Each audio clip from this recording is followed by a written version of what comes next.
This is a lovely poppy. It's been here at Eggleston for years. This is Beauty of Livermere. It is. It's a cracking Papava orientalis. Look at that. Look, I'm going to open it up with my hands. It's just wonderful. Such a vibrant red. So this is the seed of that particular poppy. I've pinched a couple of seed heads. So I'm just going to take out the little chaffy bits. Doesn't matter if you've got a few of them. You can just make a little funnel with it. There we go. Wasn't too bad.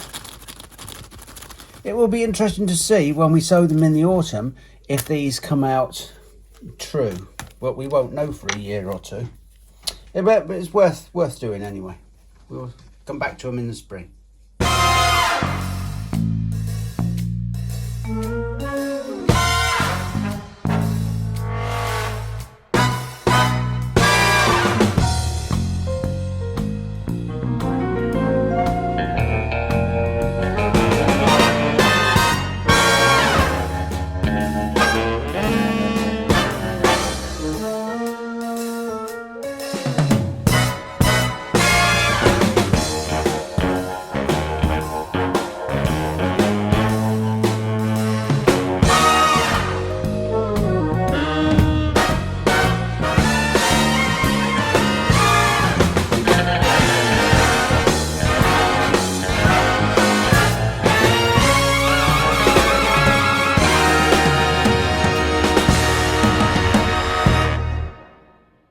This is a lovely plant. This is, I think, one of my favourites. This is Martagon lily. It's just an old seedling, but it's a lovely wine red. It's almost drinkable. Sitting back from it, it's just a nice airy plant that comes up through something else. I mean, this is just grown up alongside a self-sown eryngium. I assume I would have put the lily there, but I certainly didn't put the bloody eryngium next to it, but I will have left it. And then coming through the middle of it is a little dactylorhiza, a little orchid. It's a lovely little combination. I think the eryngium, Miss Wilmot's ghost or silver ghost, or a hybrid of the two, is looking quite ghostly now. Seems to go well, sort of with a backdrop of shade to it. The bees absolutely love it, like all eryngiums. There is in this little corner of the garden a lot of purples. You can see there's a purple cercis over the back there, purple Cicidiphyllum, and then there's a purple maple called Lionheart. But my favourite has to be the fastigiate, the column beech. I will have to prune away some of that Tibetan prunus, Prunus cerula tibetica. That's this one. The bark isn't doing its thing at the moment. Maybe this side. You can see it's nice and shiny, but later in the year it'll be beautiful. It'll develop a lovely sheen. But I need to take some of the branches back so that this can get up for the light. Once it gets up, it'll be all right. It's a beautiful thing, and in the autumn it goes a very, very nice colour. And this maple, we still haven't, I must identify this maple. It is a lovely thing, and it's sat in a pot for years and years and did bugger all.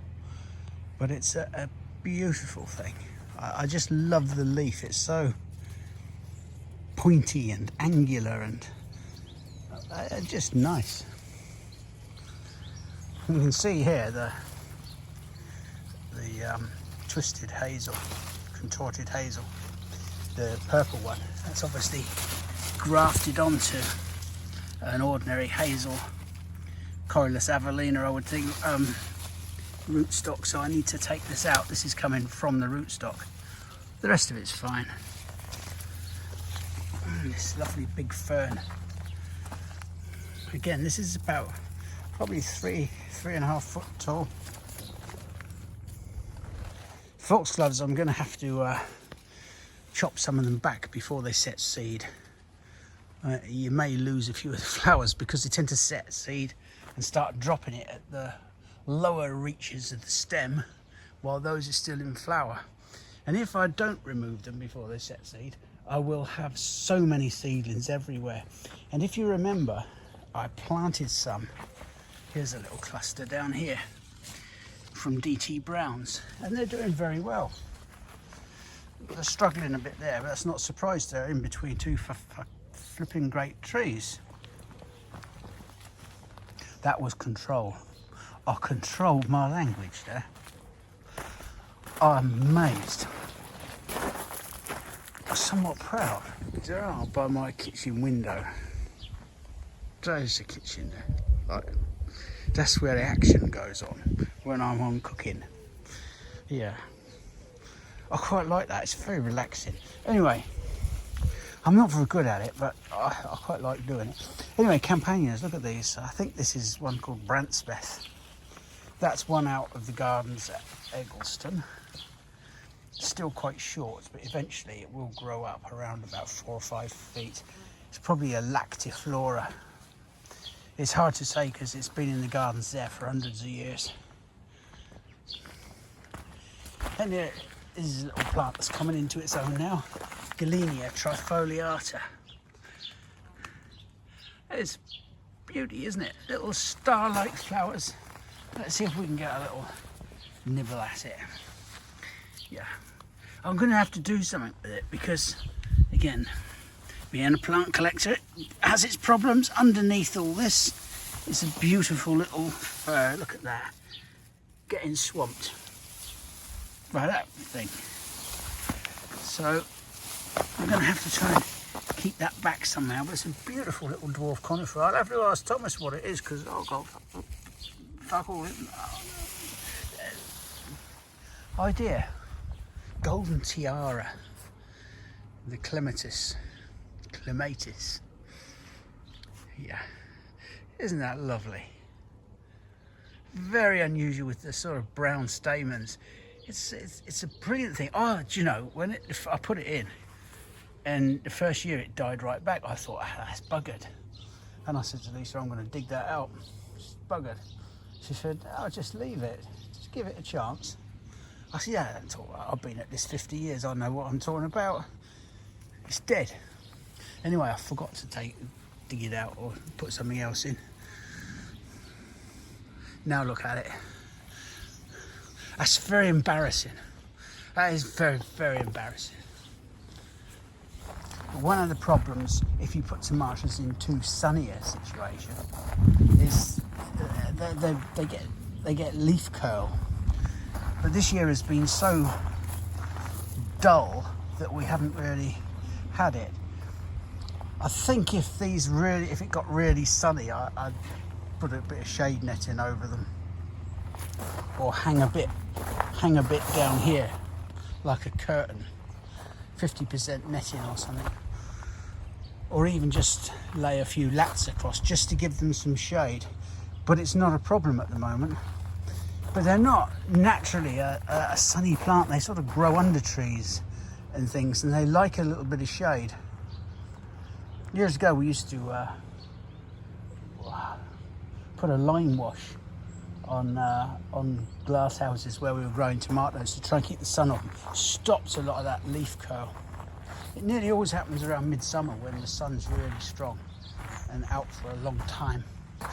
And then they brought out and lime wash, a very thin lime wash, was easy to put on but a pig to get off. And it was always the garden boy, like the lowest form of human life in the garden, which was me when I first started out. It was his job to get that off. And he used to have to put planks up over the glass and scrub them. And then they brought out, when I first started, they brought out a thing called cool glass. And cool glass was brilliant because the rain wouldn't wash it off. You could really, oh, there's some sweet peas starting to come out. Look at that. Sorry, the rain wouldn't wash it off, but you could just wipe it off in the autumn when it was all over, late summer, autumn. And I said to the old head gardener, I said, well, we've got to have some of that. It'd be brilliant. He said, we're not having any of that, boy. I'll fucking make a man of you there, getting that off. That's what they were like in them days. You know, when we had to do pot washing, and we had a lot of limescale in Sussex, because it's like chalkland, and the limescale, you always had to wash pots outside the potting shed in a galvanised bath, cold water, middle of winter. It's supposed to toughen you up. What a load of bollocks. Now, you've seen in other previous videos, you've seen the Philadelphus, the mock orange that we have here that I particularly like, Coronarius variegata. This is the one called Innocence. Now, I'm not keen on the variegation, but the flower is beautiful. Look at it, it's just starting to come. It's really, really highly scented. Now, I've just had a sniff of that. I'm going to have another one. Yeah. Some people like that. To me, it smells like rancid water. Like if you wash out if you empty an old water butt and all the sludge in the bottom, or water that's really gone putrid.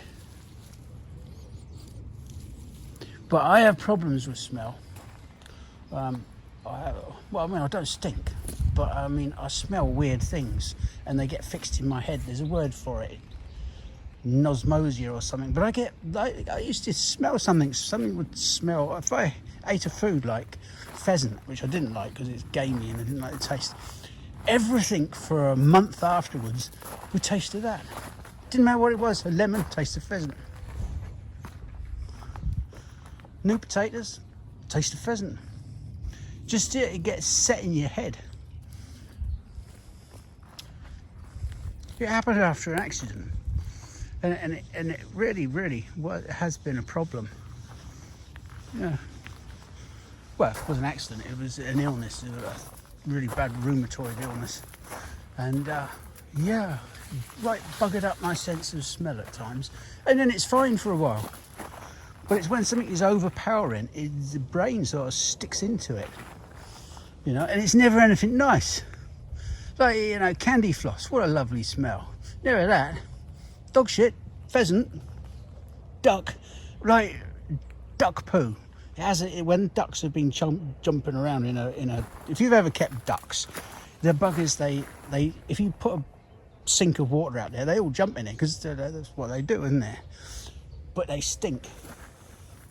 And then that smell gets stuck in your head. Not candy floss. I don't know why I'm telling you all this. And this is a lovely conifer. This one's called Tiny Girls. They're little curly needles, you see.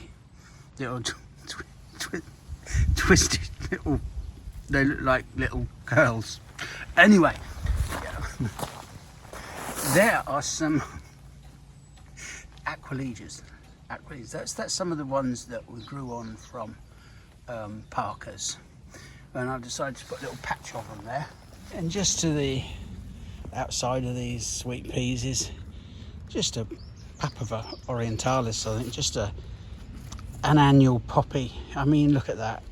It's not like the Papava ros, the one that we have that grows all over the wild here and that I've sown down the bottom. This is an oriental poppy.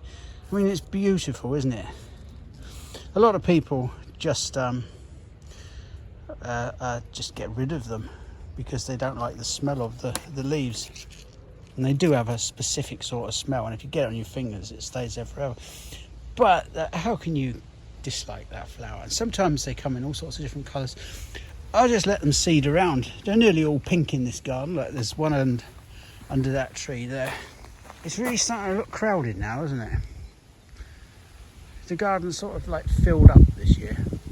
This is an anemone called Wild Swan. It's really quite pretty. It's about 2 inches across. Probably looks bigger with the way I'm holding it. It has a lovely sort of violet back to it. Yeah.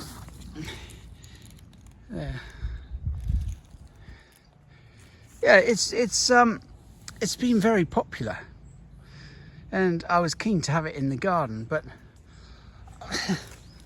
I can't say I'm overwhelmed with it. And there is that's from my mother-in-law's garden, actually. She probably got the original off me because I thought it was a funny colour, so I'd have given it to her to get some brownie points, but it turns out to be quite a nice one. It's a Primula Florinde, but a really unusual colour rather than the type species yellow. I don't know if it's got a smell. Usually they smell in the evenings. Well, no. I'll have to come down and have a sniff later on. Here's another lot of, they're not my thing, but I have to have them. Hypericums. We have a few in the garden, and they're from a mixture called the Magical Mixture. Magical Universe, Magical Fantasy, Magical Mystery. I can't remember them all. But she likes them because they have flowers and berries at the same time. And the berries vary in a range of different colours.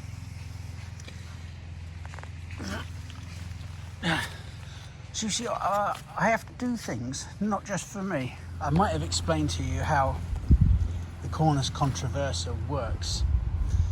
One year it spreads out widthways, and the next year, to get that tabulated layer effect, it sends up leaders the following year, and here are the leaders this year. Now they'll just extend and extend, and then once it gets up to, say, a couple of feet above the main previous year's tabulation, it'll stop, and then that will spread out. You can accentuate it by actually removing one or two of the lower leaf axil growths. I'm not going to do it now because I want the thing to grow up as much as possible. It is it's a beautiful thing, and I've grown so many over the years. Some of them now are up around 10, 12 tabulations. They're up maximum height, and they are lovely. Sometimes called the pagoda tree or the pagoda bush, and it looks nice with the variegated foliage against this actia, this simicifuga. I think the contrast between, listen to that, look, it makes it sound like I know what I'm talking about. It was just an accident, they got planted there, but you just look for the best, don't you? And there's the tropiolum. This is the nice thing about letting things naturalise. I know this garden has been through a stripping out, but that's done now. It's reset, and there's nice paths in it, and you can walk around it, especially as you get older and infirm. You want nice paths you can walk around. I feel like I've waffled on this month. Waffle. I was asked recently what this was. This is Stipa tenuissima, sometimes called ponytail grass. And even from a distance, it really is quite dramatic. It's lovely, light, frothy, airy sort of fronds. No, they're not fronds, are they? Just flower heads on grass. Beautiful. Seed heads. I don't know what the proper name is, I've forgotten. Don't matter, it just looks nice. I was asked what this machine is that I'm always stood by. Well, this is a lathe, and I do a lot of turning. I will show you some of the turning I do, but at the moment I'm turning what's known as live-edged bowls. These are from an old holly tree. that was at Eggleston many years ago. We had it chopped down.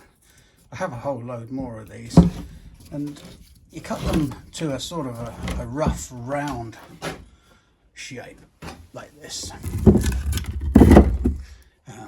You drill a hole in the top, and then you put what's known as a worm screw into the top, and then it's mounted on the lathe like this. I should show you something more when I'm actually doing one, really, but just to answer somebody's question, it's mounted on there, and then I turn a sort of a foot in the bottom, or a tenon, or just a sort of like a little hole. This is a worm screw, and this is fastened into there, screwed into there, and then that fits into this chuck, and then it's turned. Then it's turned around once I've done the foot, and then I take out the bowl shape and scoop out the middle. Sounds all very complicated, but it isn't. So this is 2 that were done over the last day and a half. You can see it's what's known as a live edged bowl, rather than having a finished edge. It's got what we call a live edge. They're actually quite unpleasant to make, because this is the sort of mortise in the bottom. Yeah, they're quite effective. They come up nice. You can see the grain is quite nice on them. And you can use them for putting sweeties or keys or something in.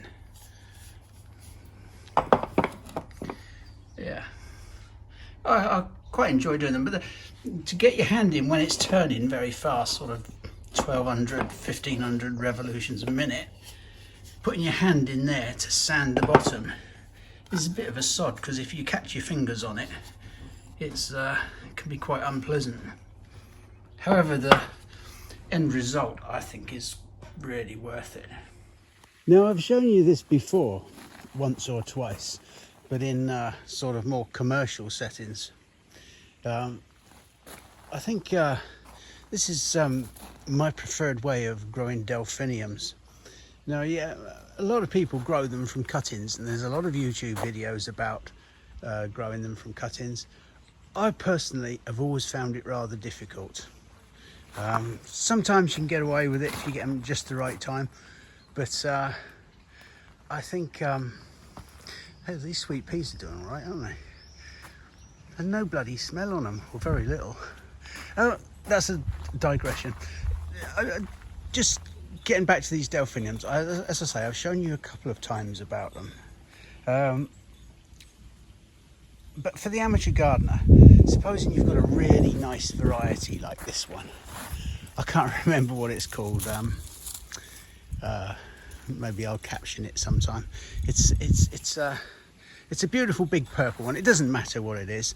Now, it's about the 19th of July at the moment. I could have done this a little bit earlier. I would prefer to have done it about mid-July, actually, when they're in flower.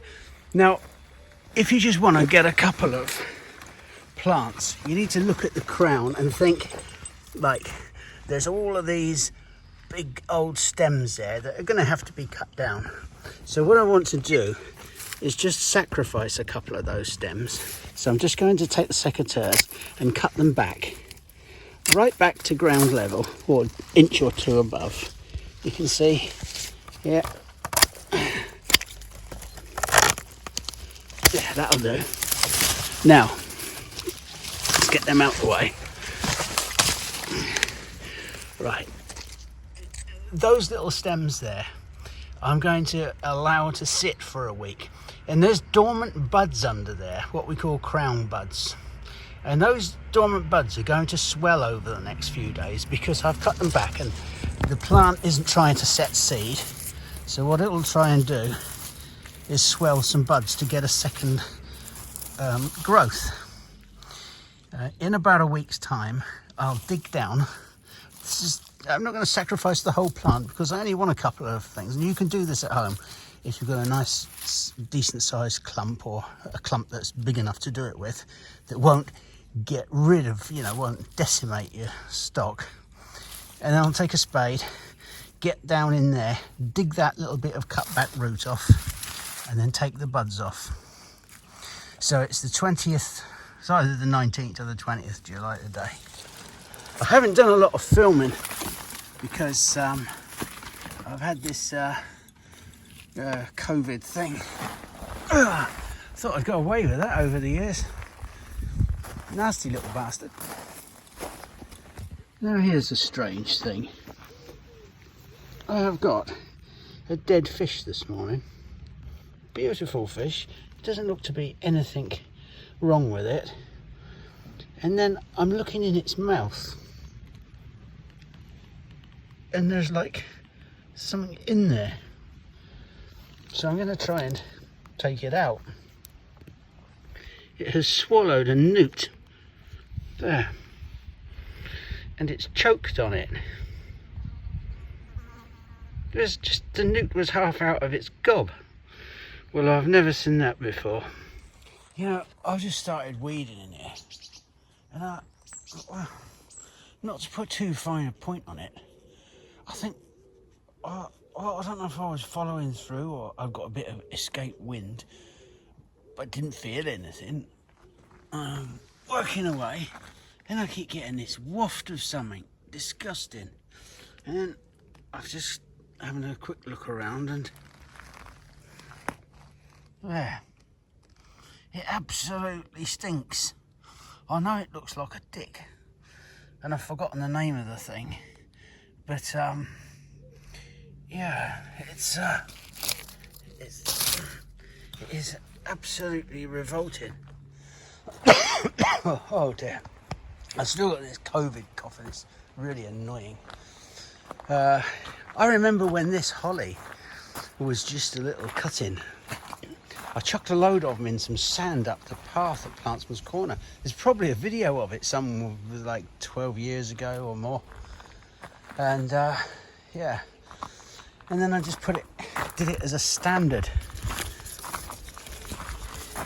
But it sort of split into three. It wasn't intended to be a standard originally. It was a little short half standard, and then it broke off. The stem is split. I think it was the hot years where we had some irregular watering, and the plant sort of contracts up, and then suddenly it gets lots of water, and it's, it goes crackers, and then they can split. But it's all calloused over, so it just adds to the character of it, I suppose. But it's taken some years to get like that. But I do remember striking the cuttings. I'll trim it back soon. Just you need to do it with secateurs. You don't want to be cutting the leaves in half. If you do it with shears, you end up...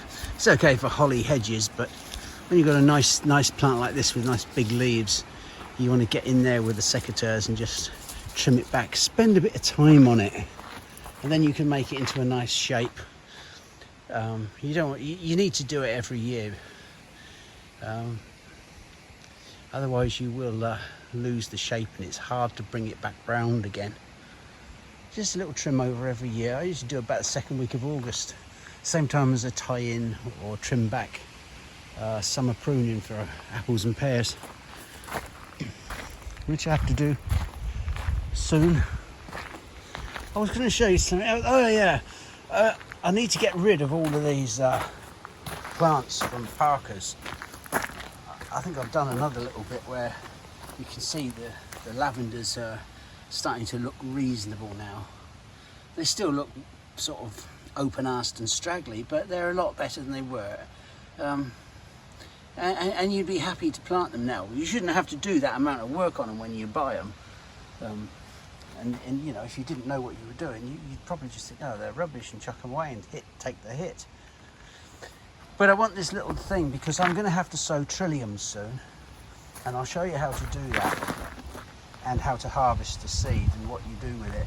The trilliums are a plant that the seed needs to be sown fresh. It still takes 2 seasons to germinate, and you'll see it around about next February. The stuff that I did 2 years ago from then should germinate this year. Anyway, that's another thing. I need shade, because also I'll need to make a little bit of shade for the delphinium cuttings. They can all go under there. I'll just put some lats across. There they are there. It occurs to me that nearly all plants set seed. Some mules don't, and it's hard to deal with those. Those are things that are sterile. But many of the clematis, many of the roses,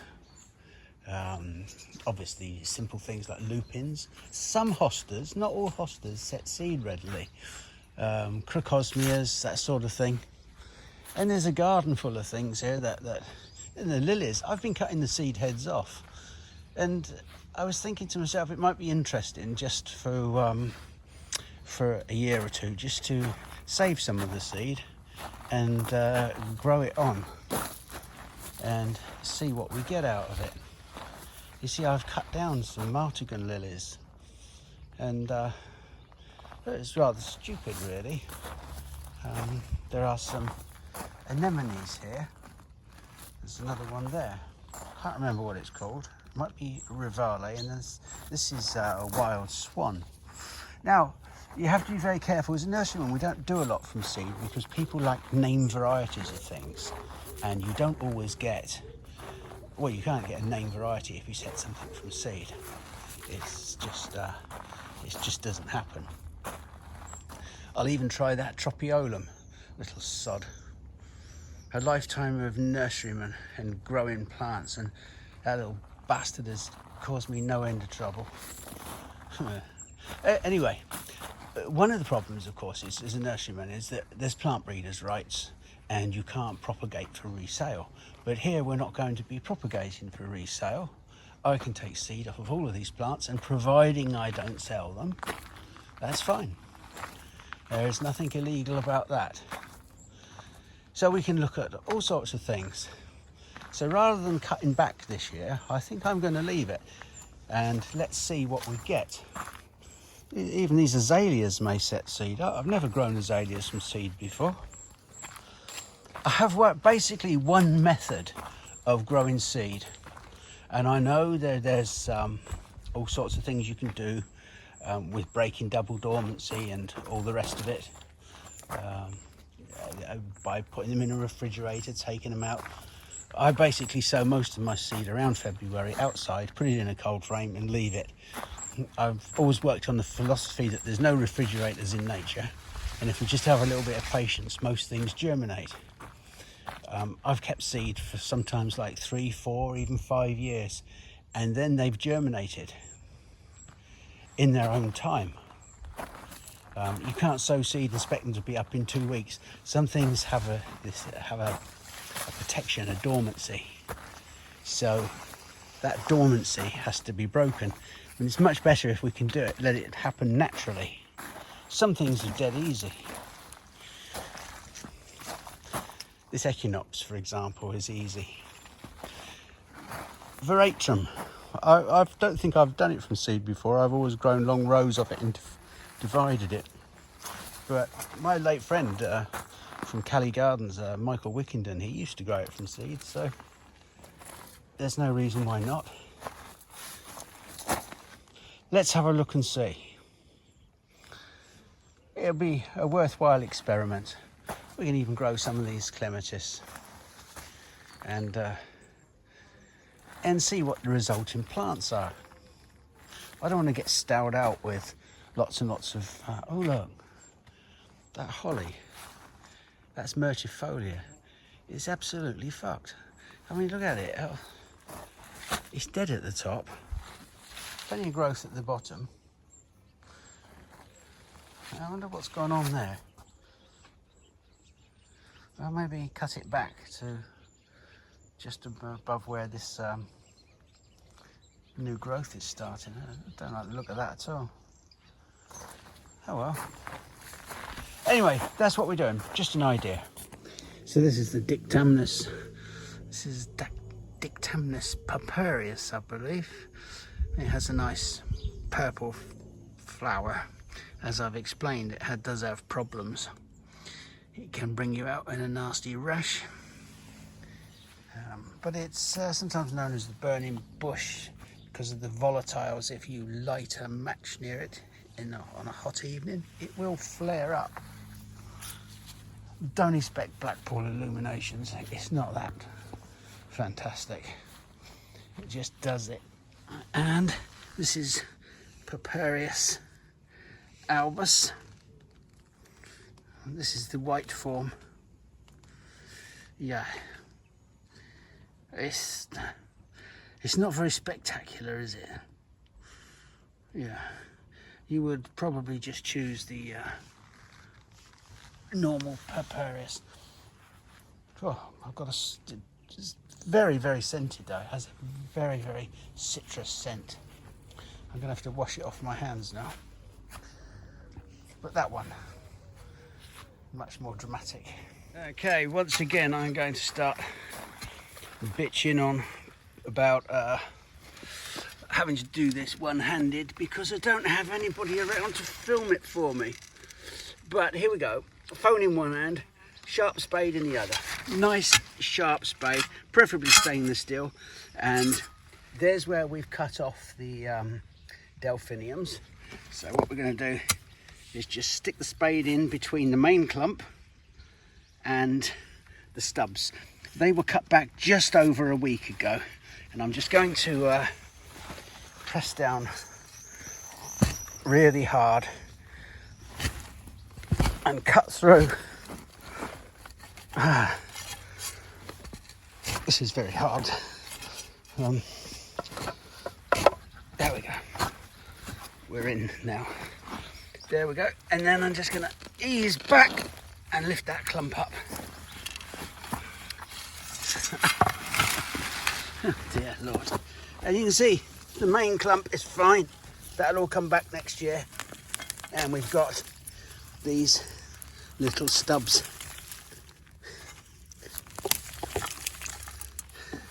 Just fill your hole back up.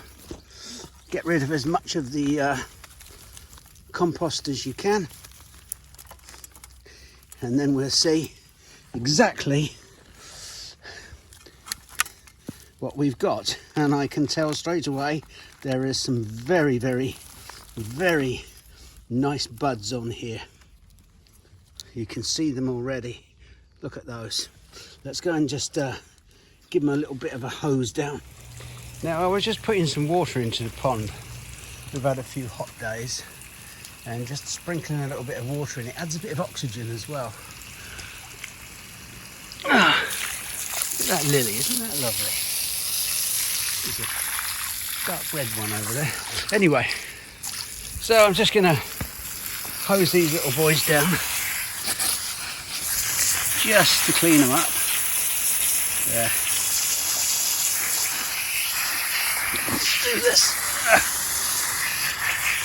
You can see. There.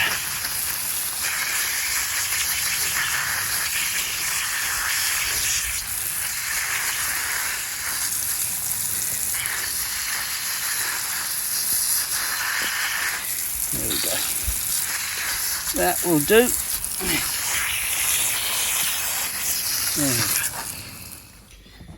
Okay, so here we are with the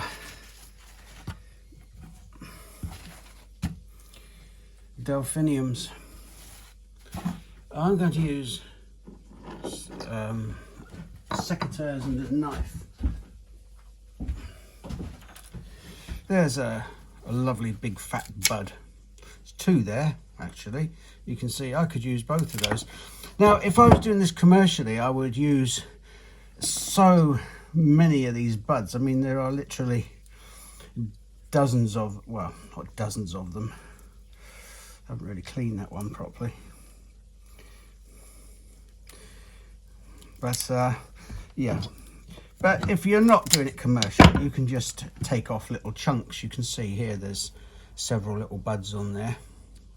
Now you can see on this stem I could use these in, look, I could get 1, 2, 3, 4, 5, 6, 7 off of there, but I'm not going to. I'll just get rid of that bit. I want that. So we'll just use that nice big fat bud at the top. We'll use those 2 there. Now obviously if I was doing it commercially I could cut that down the middle and just use both of them. Not going to. And here there's a cluster of buds, 1, 2, 3, 4, 5, 6. I'll just cut down through the middle of those. I would probably be more careful if I was doing it. See, with that one, if I was doing it commercially, I would go down through the middle of those 2. Let's have some more here. Here's some more. Yeah. And down through there, and we'll cut that off there. Okay, now I've got 25 pieces. Now my square 7 centimetre trays hold 30. So I need 30, and I've not been to, what shall we say, I've been quite generous with them, so I'm going to cut down some of the others. So we've got 25. If I go down between those 2 buds there, that'll give me 26, 27. There's one there, 28, and if I go down, if you can see there, I'll just go down between those and that will give me 30. Annoyingly, I don't have any 7 centimetre pots. I don't want to use a 9 centimetre because it's too much compost. So I'm going to have to make do with these round 9 centimetres, which have a fair bit less than a square 9 centimetre. The reason I don't like having too much compost is if they're kept outside and they get too wet, they can rot off. Because we're doing this in a garden and we're not doing it under controlled circumstances like you would at Eggleston, I want to do this like anybody else in a ordinary garden can do it.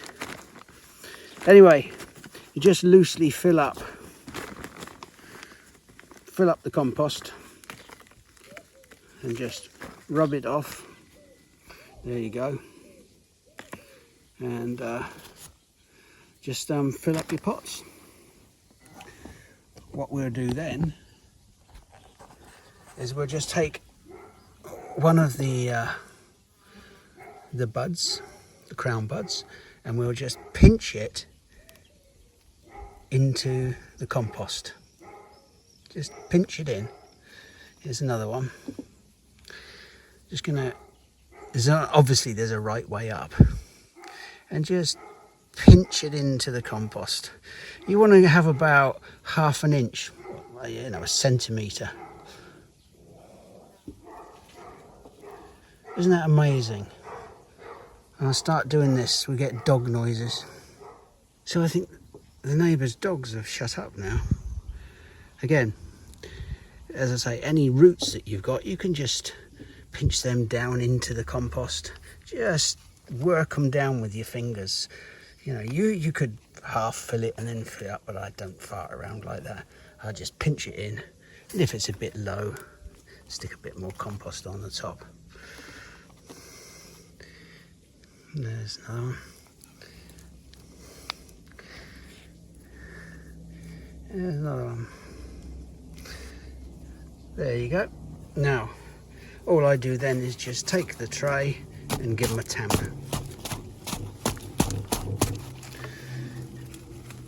Obviously you could do that individually with a pot, but there you are. If anything was particularly low, I might just put a little bit extra compost on the top, just to make them look nice and even. We're going to do 30, and then we'll see what the take is like.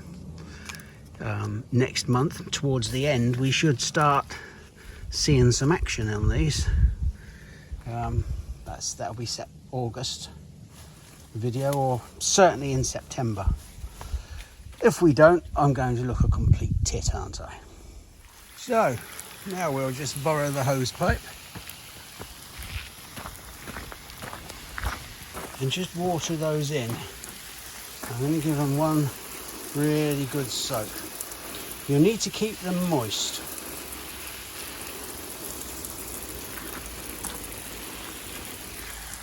Over there is the little hosta I've done. It's got, if you remember, I topped it. It's got 3 shoots on it. Unfortunately, they've got eaten off by the rabbit. I've got a garden full of hostas, but the little sod seems to like to eat young growth on things. However, there's 3 little shoots coming on there, so I'm quite happy with that.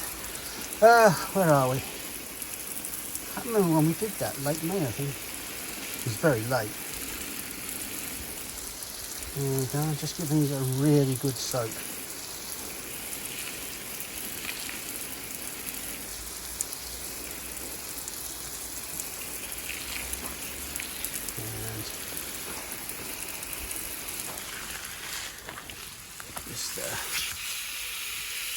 It was good to put the electric into this shed. I had to dig a 2-foot trench all the way down, if you remember. But I was able to put a water pipe in as well. It's a godsend. And here we are. Now, you remember I had, this was just made of some old lats and old rails and things. So what we're going to do is just put a few lats across there.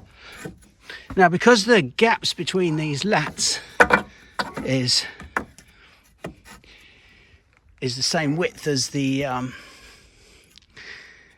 lat itself, that means you've got 50% shade. You could use shade netting, but this is just it's just a version of a lat house.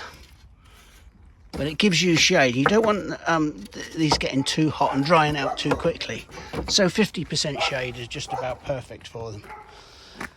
And I'll keep them moist.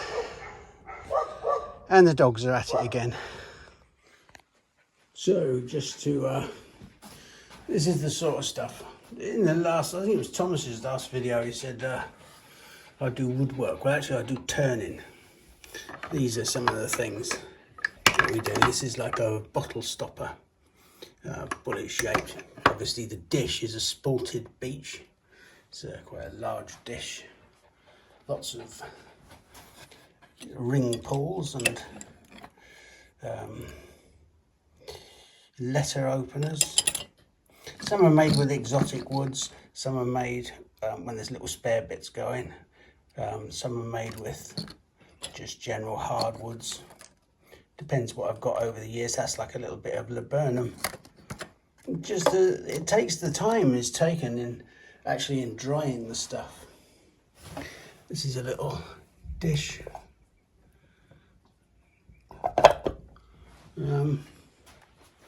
Yeah, various little scoops. Pepper grinders, perennially popular. Bottle openers. This is a favourite type of dish of mine, and that is a live edged bowl.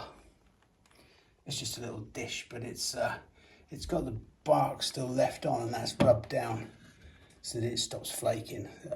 That's a really nice thing. They do really well.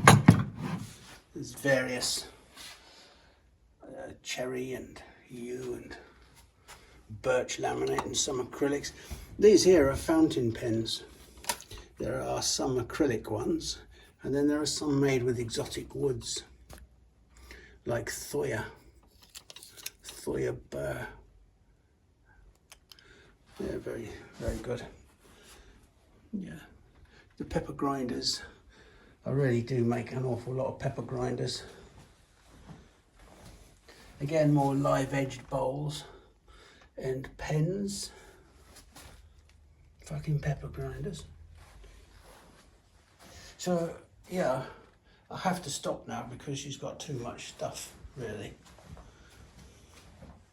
And that's her dog. You haven't met her dog yet. It's called Anus. Honestly, that's its name. It's like a French word form of Agnes. It's a whippet. These are more pens. All sorts of fancy ones there. There's dragon pens and made of exotic woods and filigree pens and what else is there? Let's have a look at the bottom half of the thing. Yeah, those are just plain wooden simple pens. It keeps me amused and out of trouble.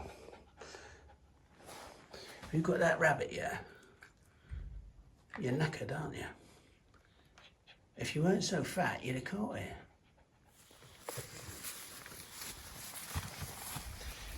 Tucker, see that rabbit there? That one there. It's got no head. Tuck, it's got no head. I suppose I'm going to have to take it all the way home.